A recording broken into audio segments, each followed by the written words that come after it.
पाहुयात पहलगाममधील हल्ल्यानंतर सुरक्षा दल ॲक्शन मोडवर आले। पहलगाममधील हल्ल्यात सहभागी दहशतवाद्यांना शोध घेण्यासाठी सुरक्षा दलाकडून जंग पछाडण्यात येते। जम्मू काश्मीरचा प्रत्येक कोपरा सुरक्षा दलाकडून तपासला जातोय। दुसरीकडे या हल्ल्याचा मास्टरमाइंड सैफुल्ला नव्हे तर दहशतवादी हासिम मुसा असल्याची देखील माहिती समोर आली असून त्याचाही तपास केला जातोय। पहलगाममध्ये 26 पर्यटकांचा जीव घेणाऱ्या दहशतवाद्यांना ठेचल्याशिवाय सुरक्षा दल शांत बसणार नाहीये। पाहुयात।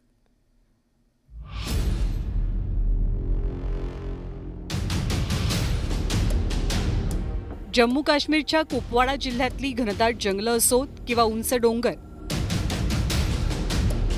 प्रत्येक ठिकाणी सध्या भारतीय सैन्याचा पहारा आहे। पहलगामच्या दहशतवादी हल्ल्यानंतर जम्मू काश्मीरच्या पोलिसांचं SOG म्हणजे स्पेशल ऑपरेशन ग्रुपचे जवान आणि सुरक्षा दलांकडनं संयुक्त पद्धतीनं हे सर्च ऑपरेशन राबवलं जात आहे। आप देख सकते हैं मेरे पीछे CRPF के जो जितने भी बड़े ऑफिसरान हैं, चाहे वो IG लेवल के हैं, चाहे वो DG लेवल के हैं, तो कहीं ना कहीं ये पहुंच रहे हैं आहिस्ता आहिस्ता करके।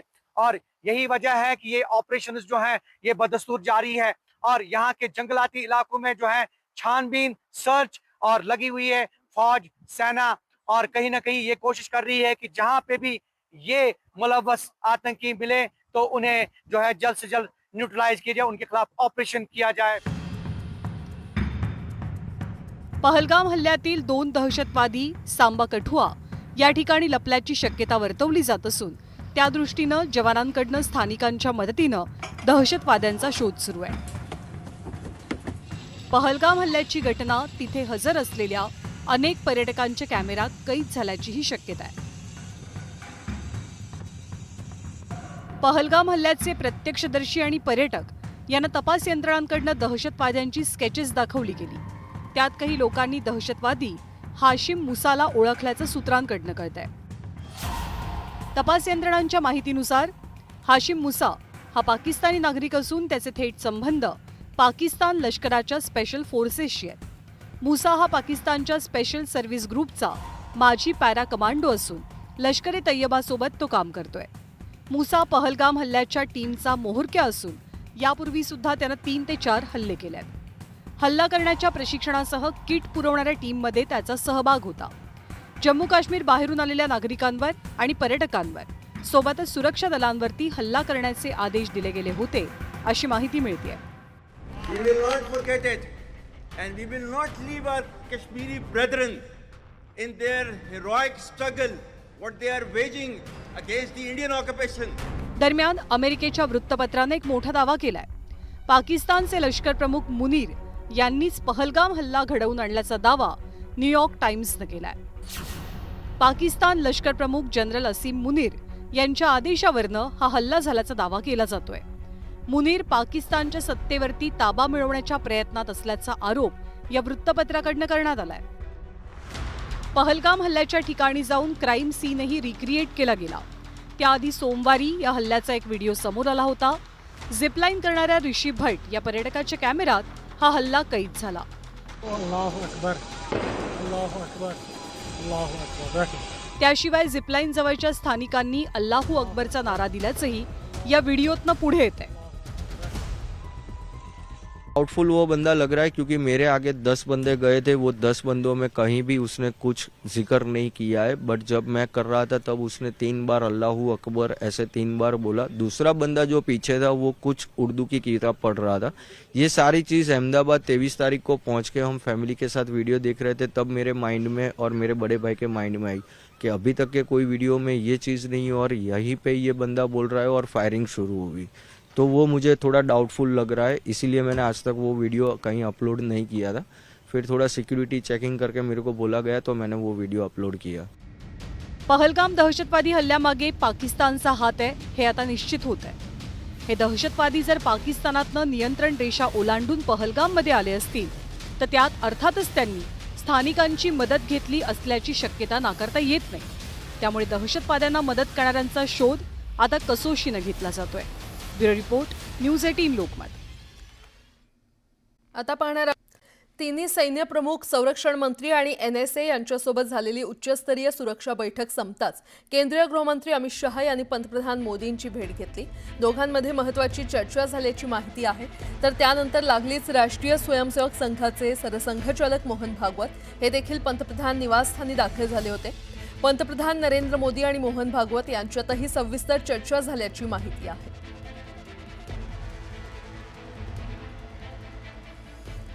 गेल्या 22 एप्रिल रोजी पहलगाम इथे झालेल्या दहशतवादी हल्ल्यानंतर बुधवारी पहिल्यांदाच केंद्रीय मंत्रिमंडळाची बैठक होणार आहे. पंतप्रधान नरेंद्र मोदी यांच्या अध्यक्षतेखाली बुधवारी सकाळी 11 वाजता ही बैठक बोलावण्यात आलेली आहे.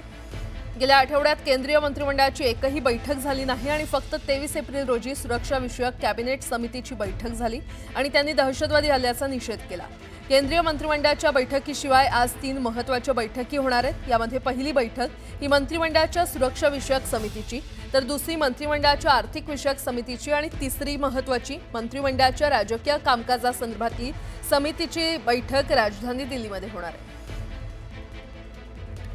आणि या संदर्भात अधिक माहिती देत आहेत आमचे प्रतिनिधी प्रशांत लीला रामदास आपल्यासोबत जोडले गेलेले आहेत.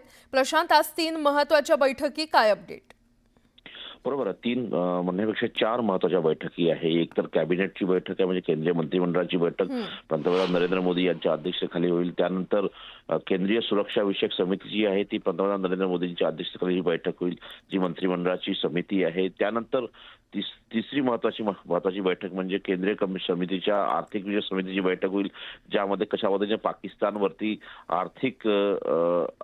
त्यांच्या आर्थिक अडचणी वाढवायच्या किंवा आर्थिक कशा पद्धतीने त्याच्यावर जे व्यवहार होतात ते कसे थांबवायचे, बाजारपेठा कशा थांबवायच्या, व्यापार कसा थांबवायचा या संदर्भात निर्णय होण्याची शक्यता आहे.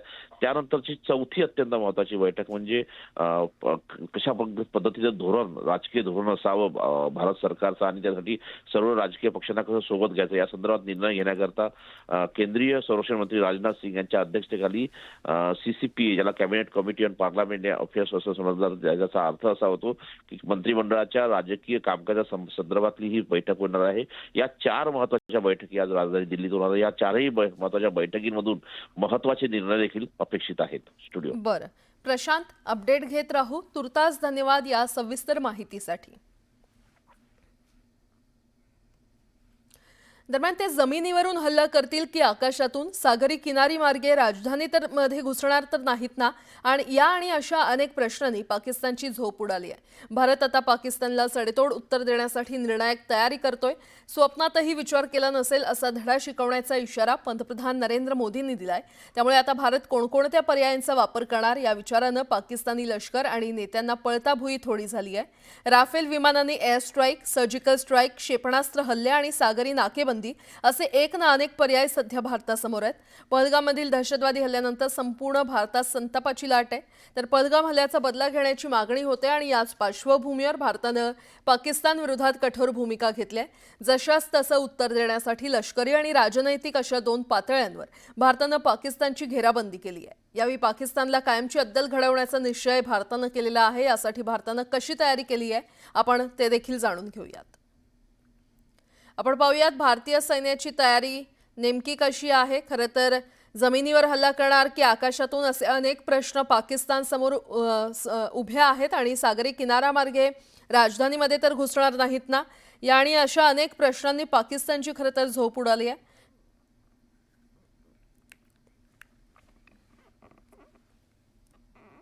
च्या सुरुवातीलाच एक महत्त्वाची आणि मोठी बातमी आहे. पहलगाम हल्ल्याचा बदला घेण्यासाठी पंतप्रधान नरेंद्र मोदींनी सैन्य दलांना खुली सूट दिली आहे. पहलगाम हल्ल्यानं संपूर्ण देश हादरलाय आणि या हल्ल्याचा भारत चोख उत्तर देणार हे निश्चित असल्यानं पाकिस्तानला कापरं भरलंय. तर दुसरीकडे राजधानी दिल्लीमध्ये घडामोडींना वेग आलाय. पंतप्रधान मोदींच्या निवासस्थानी राष्ट्रीय सुरक्षा सल्लागार Ajit Doval, chief of defence staff Anil Chauhan यांच्यासह तिन्ही दलांच्या प्रमुखांची महत्त्वाची बैठक पार पडली. यावेळी पंतप्रधानांनी दहशतवाद्यांना सडेतोड उत्तर देण्याचे आदेश दिलेत. यासाठी त्यांनी टार्गेट, वेळ आणि कारवाईची पद्धत ठरवण्याचं पूर्ण स्वातंत्र्य दिल्याची माहिती विश्वसनीय सूत्रांकडून दिली जाते.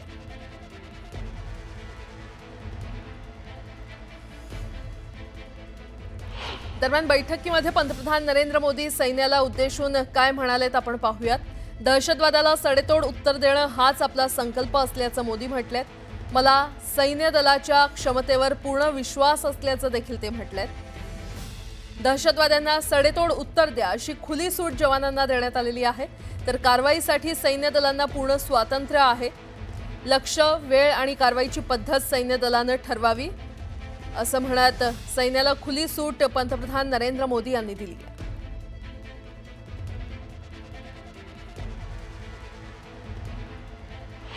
कारण पाकिस्तानलाही माहिती आहे की India might take a stern action. तर अशा परिस्थितीमध्ये एक रुटीन पद्धतीने आपण हे निश्चित करणार नाही, हे नक्कीच आहे. पण आपण काय करू याच्याबद्दल आपल्या ॲडव्हर्सरीला किंवा आपल्या एनिमीला कल्पना न येता जर आपण ॲक्शन घेतली आणि ज्या वेळेला तो एक्सपेक्ट करतो त्यावेळेला न करता दुसऱ्या वेळेला दुसऱ्या जागेला जर आपण ॲक्शन घेतली तर आपल्याला जास्त सक्सेस मिळू शकतं. हा आमचा नेहमीच आर्मीचा रूल आहे. तर एक्सपेक्टेड लाईन्सवरती ही होणार नाही, ही काहीतरी अनएक्सपेक्टेड ॲक्शन नक्कीच असेल आणि फार जोरदार ॲक्शन असेल.